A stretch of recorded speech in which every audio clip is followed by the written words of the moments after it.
Bien, hola, buenas tardes, bienvenidos. Vamos a llevar a cabo la sesión número 26 de Tecnología Industrial. Bien, como sabéis estamos en el tema de sistemas mecánicos y sistemas eléctricos.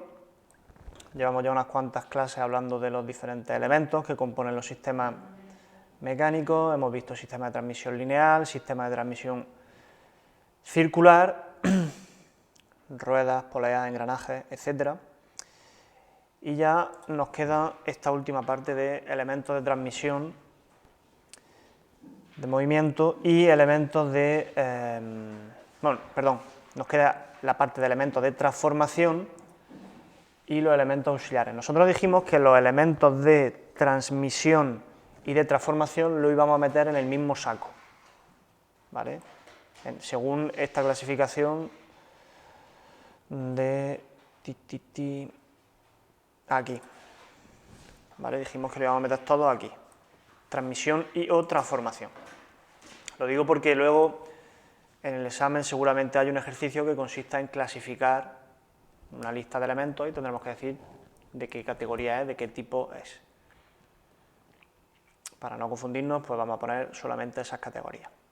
Bien, estos elementos de aquí, elementos de transformación y elementos auxiliares, no los vamos a ver hoy. Yo luego haré un vídeo aparte, lo pondré como complemento de la última sesión, de la sesión 25, pero no lo vamos a ver hoy, porque es puramente teórico, no requiere tampoco de una gran explicación, y sobre todo que lo importante es simplemente pues, saber para qué sirven y en qué categoría están, ¿vale? Que los podamos luego clasificar.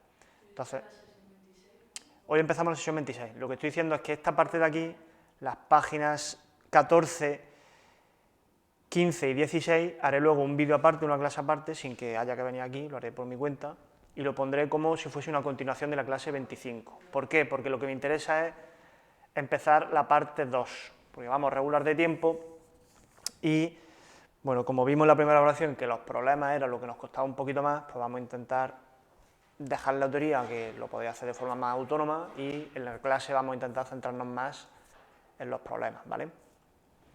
Entonces, para eso vamos a comenzar ya la segunda parte. Dijimos que el tema 3 era unidades, sistemas mecánicos y sistemas eléctricos. Bien, pues hoy vamos a empezar la segunda parte relativa a los sistemas eléctricos.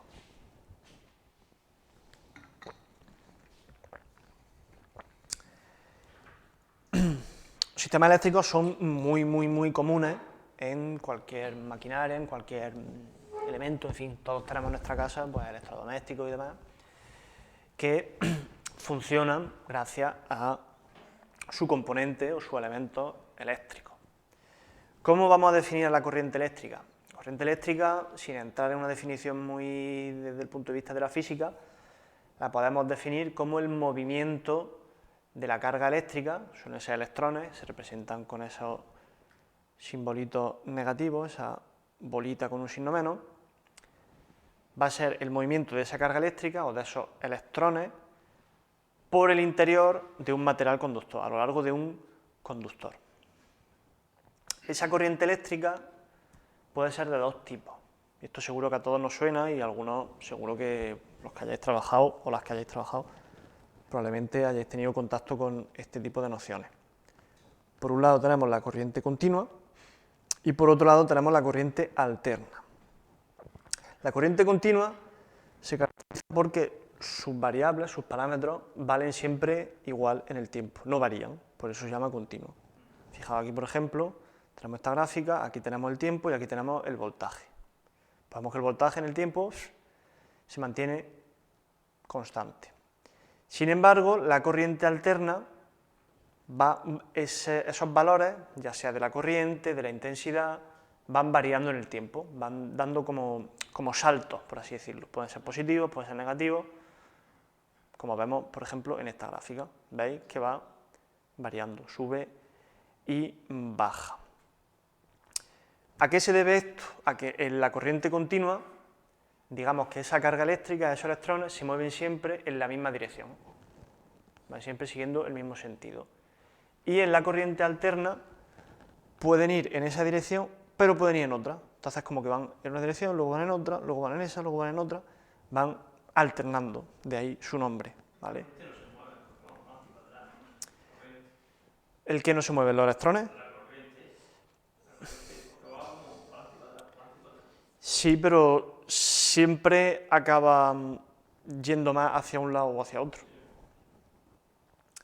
Bien, entonces, lo que hemos dicho, en la corriente continua los electrones circulan siempre en el mismo sentido, el valor de la corriente siempre es constante.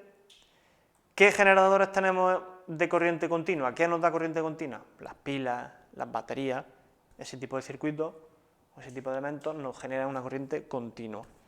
Acordaros del tema 1, en el que hablamos de energía, que en algunas centrales solares o en algunos tipos de centrales la energía que se producía era de tipo continua, por lo tanto, nosotros lo que tenemos que hacer era transformarla en alterna para mandarla luego a la distribución. Era en los, si no recuerdo mal, los fotovoltaicos. En los paneles fotovoltaicos se generaba una pequeña corriente continua dentro de los paneles, ¿vale? Y por otro lado tenemos la corriente alterna, en la cual los electrones cambian el sentido de movimiento según la frecuencia, el valor de la corriente no es constante, va variando en el tiempo y se produce en alternadores. Acordaros del famoso sistema turbina-alternador, famosísimo, del primer tema, que salió en el examen además, creo, ¿no? Entonces, ahí es donde se produce ese tipo de corriente, la corriente alterna. Bien, nosotros en este tema vamos a ver circuitos eléctricos, ¿vale? Muy sencillo, no nos vamos a complicar mucho la vida. Los circuitos eléctricos son un conjunto de elementos que están conectados entre sí y que permiten que circule a través de ellos esa corriente eléctrica para conseguir un trabajo o una energía o un movimiento o un rendimiento, ya sea, pues, por ejemplo, un circuito sencillo con una pila y una bombilla, conseguimos esa energía útil que sería la luz, o una pila con un motor, pues sería esa energía útil o ese trabajo útil sería ese movimiento del motor. Tenemos una serie de símbolos que nos permiten identificar los elementos de los circuitos. Esto nos recuerda un poco a los símbolos de los circuitos neumáticos, ¿no? ¿Acordáis que lo vimos también en el primer trimestre? Como ya sabéis, los símbolos no hay que aprendérselos de memoria, simplemente tenemos que conocerlos, pero en caso de que haya un ejercicio de un circuito, siempre en el examen se mostrará la leyenda de los circuitos como pasó en el primer examen, ¿vale? Creo que nadie tuvo ningún problema con los símbolos ni con los elementos del circuito. Bien, ¿qué elementos componen un circuito? Tenemos muchos, nosotros vamos a ver solamente algunos. Estos elementos también están categorizados según su función. Tenemos los generadores primero, el grupo de los generadores, donde encontramos pilas, baterías o alternadores. Pila y batería nos van a dar una corriente continua, el alternador nos dará una corriente alterna. Luego que tenemos son los conductores, son los elementos que permiten llevar esa corriente de un punto a otro. ¿Qué se nos ocurre? Pues los cables, ¿no? ¿Qué tenemos luego? Tenemos el grupo de los receptores, que son los que van a transformar esa energía que les llega a través de los conductores y la van a transformar en otra cosa. El motor, por ejemplo, que va a transformar esa energía en movimiento, la bombilla la va a transformar en luz, el zumbador, que no es que vaya a zumba, sino que emite un ruidito, como una especie de vibración, un ruido. Sobre los sistemas de alerta, ¿no? Pues se suele utilizar. Luego tenemos una serie de elementos de control que lo que nos permiten es regular el paso de esa corriente eléctrica, un interruptor, un pulsador. El pulsador lo que nos permite es dejar pasar o no si mantenemos pulsado o si levantamos. El conmutador, que lo que nos permite es desviar la corriente para que vaya hacia un sitio o hacia otro. Luego tenemos elementos de protección, típicamente el fusible, ¿no? Siempre se dice, ¿han saltado los fusibles? Los fusibles saltan porque ha habido un pico de tensión y para proteger la instalación que hay detrás de ese pico de tensión, una tensión muy muy grande que podría estropear lo que haya detrás en el circuito, pues salta el fusible. El fusible corta el circuito, hace que la corriente no siga pasando y así esa corriente, ese pico de corriente no llega al resto de elementos, los protege, ¿no? Y luego tenemos también elementos de medida, son elementos que nos permiten medir pues, bien la intensidad de corriente, el voltaje, diferentes variables que vamos a ver a continuación. Y por último, los transformadores. ¿Para qué sirven los transformadores? Para pasar de una corriente con mayor voltaje a otro. ¿Vale? Vamos cambiando ese voltaje que vamos a ver ahora lo que es, nos permite transformarlo, pasar de mayor tensión a menor y viceversa. Bien, a la hora de estudiar los circuitos, nosotros vamos a utilizar una serie de variables o de magnitudes eléctricas. Son muy sencillas, yo creo que a todos os van a sonar, pero bueno, hay que hacerse un poco con esa nomenclatura. Antes de seguir, importante, para que un circuito funcione de forma correcta, tiene que estar cerrado. Si el circuito está abierto, esos electrones no tienen por dónde fluir y se quedan bloqueados, se quedan quietos, no pueden continuar, por lo tanto, no se alimenta al circuito completo. Bien, las magnitudes que vamos a ver hoy son, la primera de todas, es la intensidad de corriente. Se representa con la letra I y es el resultado o el cociente entre la carga eléctrica y el tiempo. Es decir, la intensidad de corriente es carga eléctrica partido por tiempo. Se mide en amperios.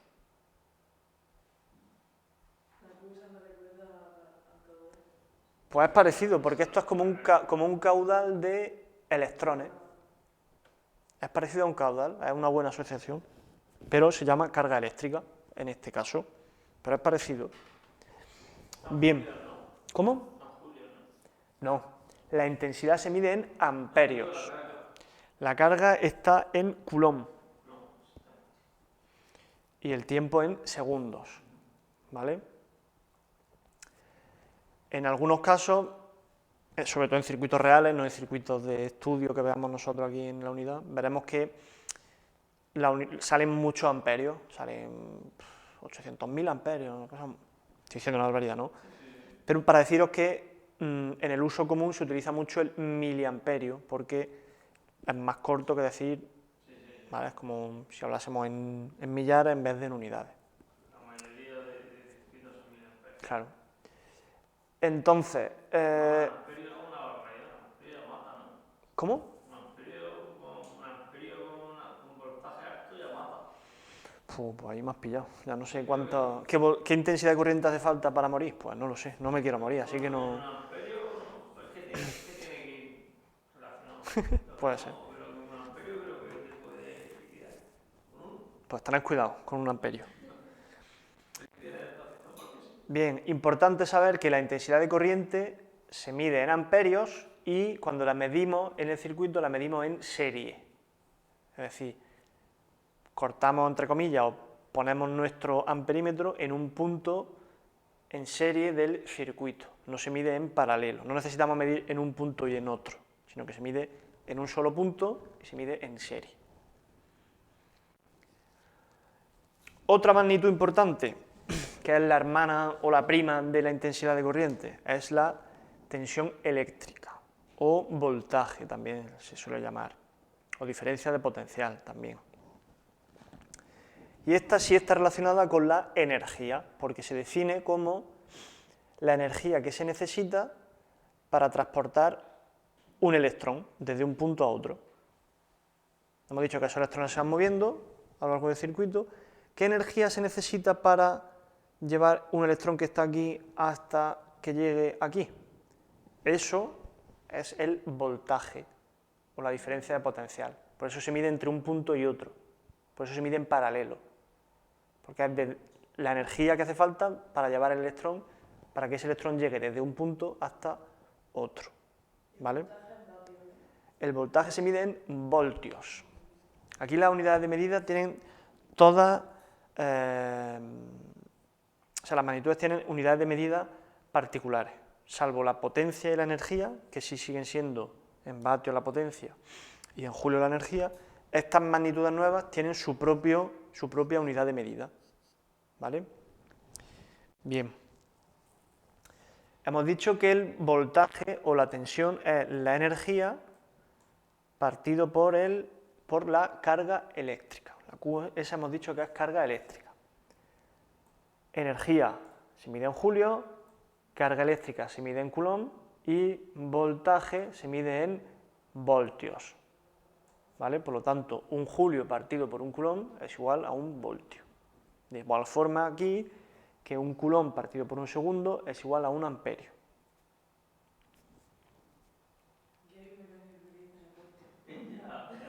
¿Cómo? El voltio, pues.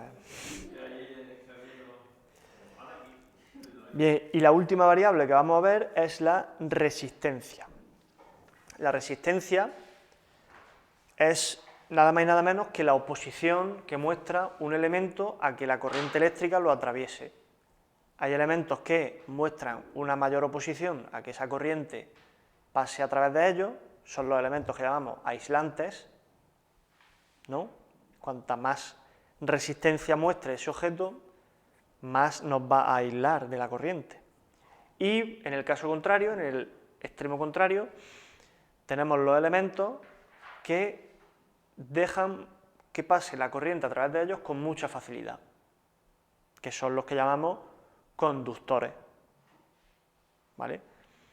¿Esto de qué depende? Depende principalmente del material con el que esté hecho. Depende también en pequeño grado de la temperatura, pero sobre todo del material.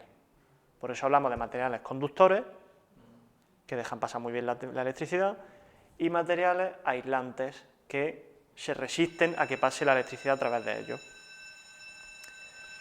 ¿Qué material conductor conocéis? ¿Qué se suele utilizar? El cobre, ¿no? Dentro de los cables, ¿verdad? Porque tiene una oposición muy baja, una resistencia muy baja, por lo tanto, prácticamente no se pierde, o se pierde muy poca. La plata es más eso, pero es muy caro. Efectivamente. La plata tiene una mejor conductividad todavía que el cobre, pero claro, si tuviésemos que poner todos los cables de plata, nos quedamos aquí arruinados. Se utiliza en móviles. ¿En móviles? ¿La plata? En aparatos eléctricos, chiscas y cosas. Pues ya ahí me pilla. Yo en electrónica, microelectrónica no conozco mucho. Bien, ¿cómo se mide la resistencia? La resistencia se mide en ohmios, se representa con la letra R y se mide en ohmios, con esta letra griega que es omega. ¿Cómo se calcula? La resistividad del material, que esto será un dato que siempre se nos da o se nos pide que calculemos, pero es un dato característico de cada material. La resistividad del cobre es baja, la resistividad de la madera es alta, es la oposición que muestra ese material a que pase la electricidad. La L es la longitud del cable y la S es la sección o área, se mide en metros cuadrados.